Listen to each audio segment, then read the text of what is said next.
Today is Trans Day of Visibility, and I only have one message for you, and that is include your non-binary and gender non-conforming and gender diverse siblings in your conversations around transness today, but also beyond today. Hi, I'm Dee, my pronouns are they, them, I'm non-binary, and I'm also trans. But unfortunately, ever since I started using the term trans about a year or so ago, I have faced a lot of hate from within the community, as well as within the wider LGBT community, as well as outside of the community. Being told that I can't identify as trans and also non-binary, being told that non-binary doesn't exist, being told that non-binary people are just ruining everything for trans people, which of course all of those things are completely false. But today, when you're talking about trans experiences, when you're talking about what we can do for our trans individuals, for our trans community, for our trans young people, please ensure you include non-binary individuals as well. Because yes, some non-binary individuals do not identify as trans, but some non-binary individuals do. And for those who do, our representation and our visibility is important throughout today and throughout all conversations in regards to trans issues. What did you say? Hi, I'm Dee, my pronouns are they, them, I'm non-binary, and I'm also trans. Wow, the land of make-believe. Well, if you weren't confused before you got here, I'm fairly certain after listening to that young lady we just heard from in the first clip, you are now, because I know I am. Anyway, some of you may have heard that Joe Biden, the potato-in-chief, has officially declared today Transgender Day of Visibility, so that'll be one of the themes of today's video. Anyway, welcome back. Thank you guys so much for joining me. So I have a fairly crazy Easter Clown World update for you guys today, and as usual, we have absolutely no time to waste. So let's get into it. Now, if you place your attention on the screen for a moment. So this is Jackie. Now, besides being the obvious choice to play Rocky Dennis in a modern-day remake of the movie The Mask, Jackie is a biological man that identifies as a trans woman and calls himself a lesbian. Now, I don't know how well you guys can see it, but Jackie's got the trans flag hanging on the wall over his shoulder there. Oh, in case you're wondering, Jackie also does use lesbian dating apps as well as ladies' restrooms. What? You know, you've always been real big on telling me that my face doesn't matter, but it does, doesn't it? Let's keep this party rolling with this completely unhinged Joe Biden voter who's gonna give himself a heart attack if he doesn't chill the f*** out. Now, every time we hear these people describing how bad the right is, they are literally describing themselves. Roll it. It is time for you and I and all of us who believe in America, democracy, and freedom to summon the will to fight because we are under attack. The assault on Roe v. Wade is not only an assault on the right to choose, it is an assault on the very idea of the autonomy of the individual. It is not only that, but it is a defense against the encroachment of fascism. The right wing has only one power: hate. They must demonize Democrats. They must demonize liberals. They must demonize women. They must demonize Disney, an animated cartoon company. Without demonizing somebody, they have nothing. They have no platform. They have no policy. When they control the presidency, the House, and the Senate, they pass no laws except for one tax cut for billionaires. In the last 35 years, they have only won one popular vote in the presidential election, and that by a man who lied to start a war. They are not America. We are. We are the majority. We who believe in freedom. We who believe in personal liberty. We who are willing to fight for it. You f***ing crazy, man. You sound insane. Do you realize that? You should be medicated. So this individual, who is a biological man that identifies as a trans woman, is very upset that Easter and Transgender Visibility Day fall on the same day this year. Roll it.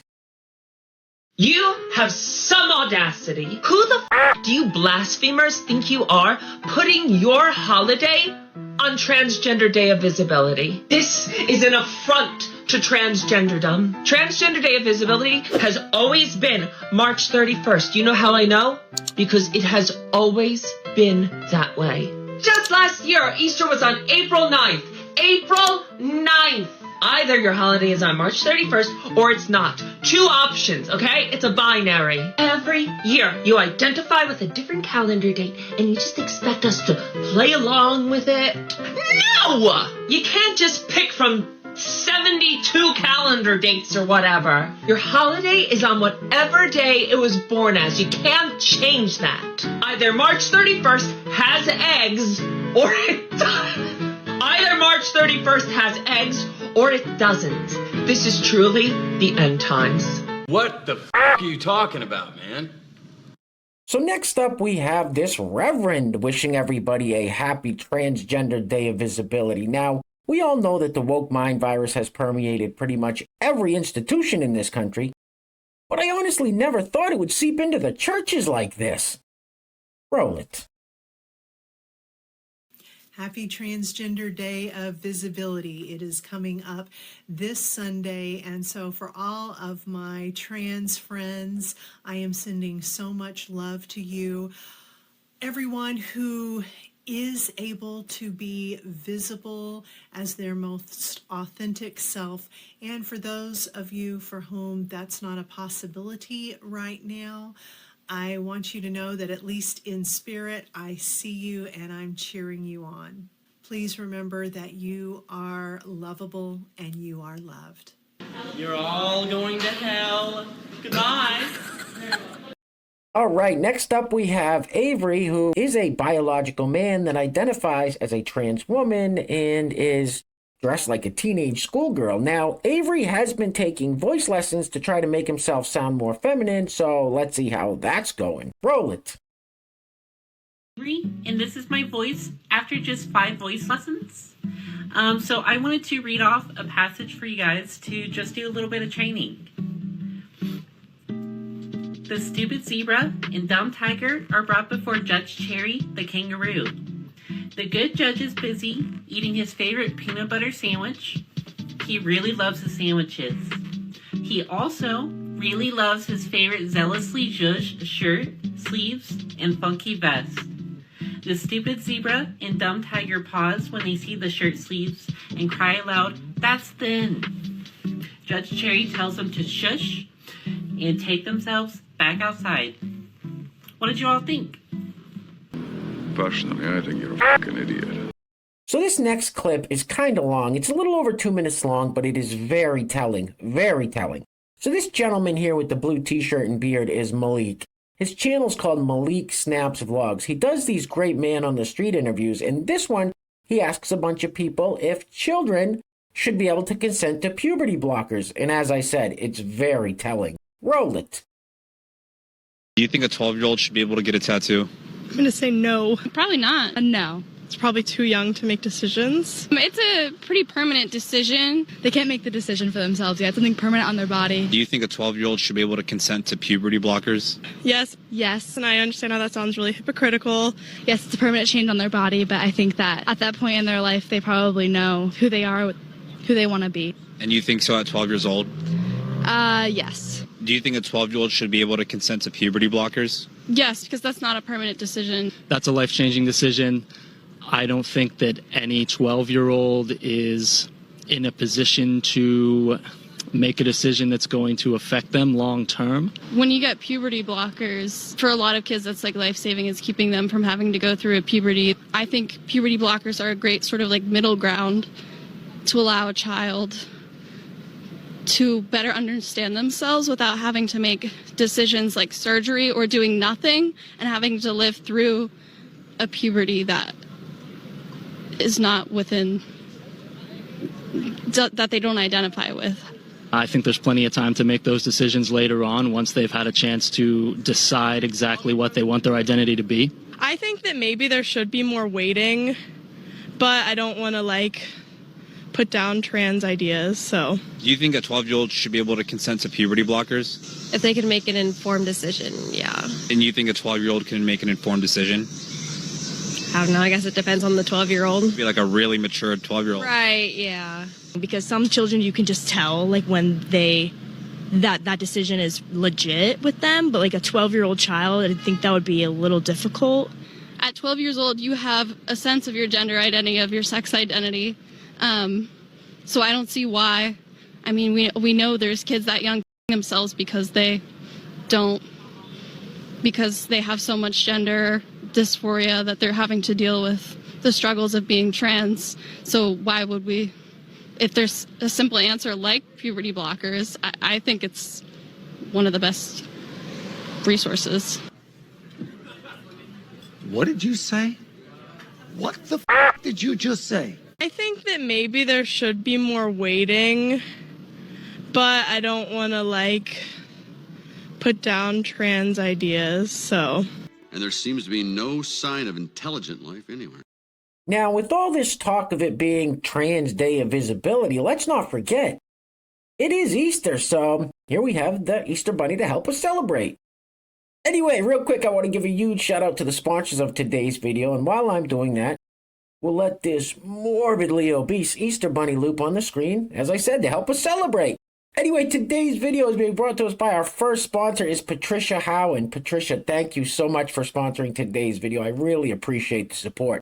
Second sponsor of today's video is the Etsy store, Red Clover Fields. That is my wife's Etsy store, and I'm telling you guys, she's got some fantastic stuff on her website. Stuff I use every day. I'm telling you, I swear by the elderberry syrup. I haven't been sick in at least this year that I can remember, and it's a spoonful of that keeps my immune system strong, so definitely go peruse her store. I will put a link to that in the description box below. So once again, Red Clover Fields and Patricia Howe, and thank you so much for sponsoring today's video. Now, if you'd like to sponsor the next video and help support the channel, there is a PayPal link in the description box below, and I will say your full name as a sponsor of said video unless stated otherwise by you. All right, get this guy off the screen. He needs to eat a carrot or something. Oof.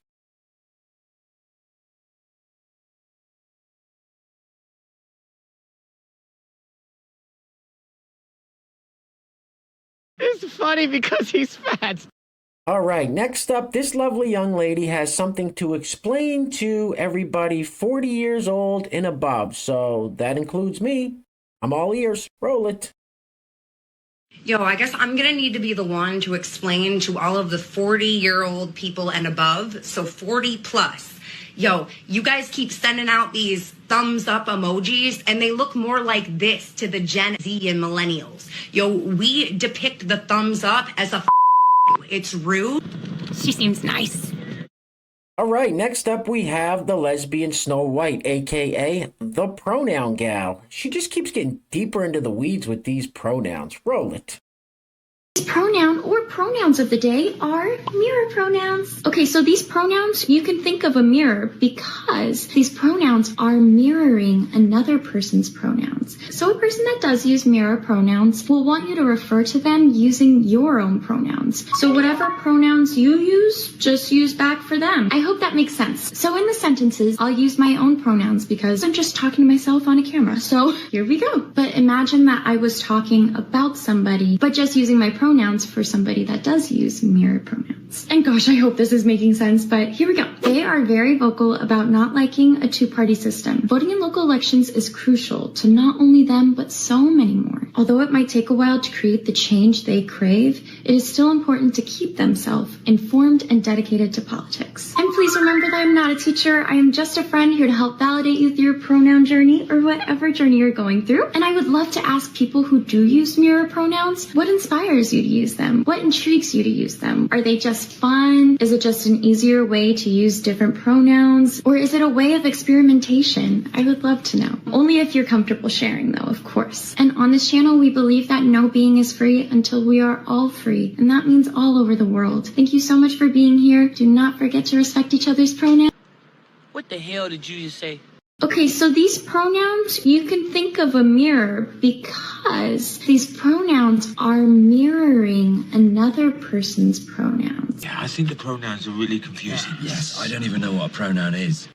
So in this next clip, this young lad, Keegan, is going to try to explain the psychology of transphobia. But here's the thing. It's not a phobia. No one's afraid of these people. They just don't want them in the restroom with their wives, mothers, and daughters. Roll it.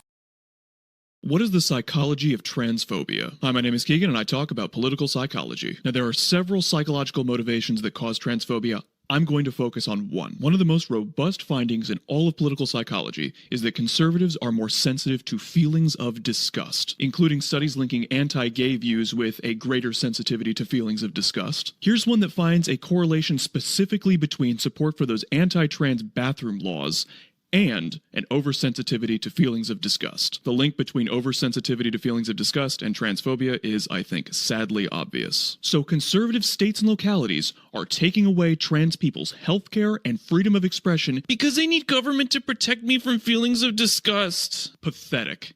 Irrational. But why are conservatives more sensitive to feelings of disgust? Remember how conservatives have a larger amygdala? The amygdala doesn't just deal with fear. It also deals with disgust. And these people say the left is all about emotions. There are several psychological reasons why people are transphobic. For a video essay on them, check the link in my bio. Trans rights. Get a haircut, hippie. All right, guys, we're going to be wrapping it up with this clip of former Vice President Joe Biden talking about the Baltimore Bridge collapse. Now, in this clip, he says he's traveled over the Baltimore Bridge many times by train or by car. Well, fun fact, that bridge has never had train traffic, so he's either lying or his memory's dog shit, but either way, it's not good. Anyway, things are clearly getting crazy out there, guys, so please take care of yourselves. Take care of each other. Till next time, love you guys. Peace. Roll it. At about 1:30, container ship struck the Francis Scott Key Bridge, which I've been over many, many times commuting from the state of Delaware, either on a train or by car. I've been in Baltimore Harbor many times. Say what?